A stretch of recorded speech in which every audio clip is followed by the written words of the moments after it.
Reform PH Party. Ito ang bagong partidong nabuo sa pangunguna ni dating DICT Secretary at dating Senador Gringo Honasan II. Formal itong inilunsad kahapon, ika-10 ng Hunyo sa San Juan City.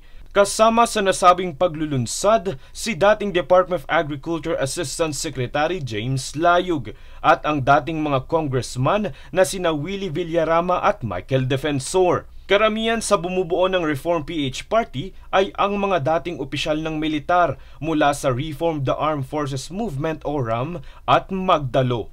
Sa tagline nitong Our Dream Shall Never Die, implikasyon umano nito na ang layunin ng partido ay nagmula pa sa mga Pilipinong bayani sa kasaysayan.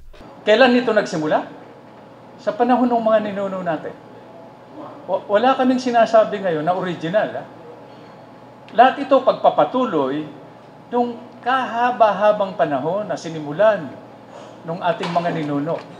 At ang itinaya nila doon, hindi ko ang tinaya nila na mahirap tapatan na sinusubukan naming pantayan ngayon. Buhay, pamilya, karir.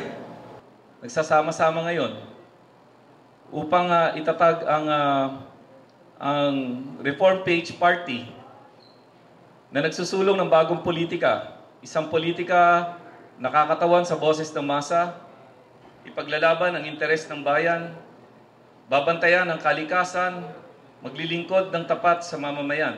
Ayon sa inilabas na pahayag ng partido, focus nila ang pagsasakatuparan ng mga polisiyang magsusulong ng demokratikong pamahalaan.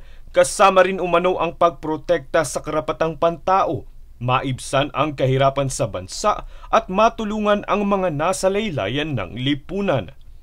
Ang paglahok ng Reform Party sa larangan hindi lamang ng politika o ng halalan, kundi sa larangan ng pagdudulot ng serbisyo sa mas nakararami nating kababayan na hanggang ngayon nahihirapan pa rin.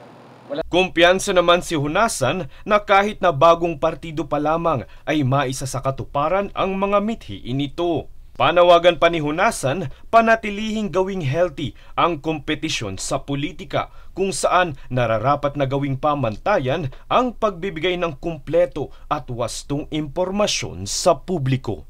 Francis Riudique, nag-uulat para sa One Media Network.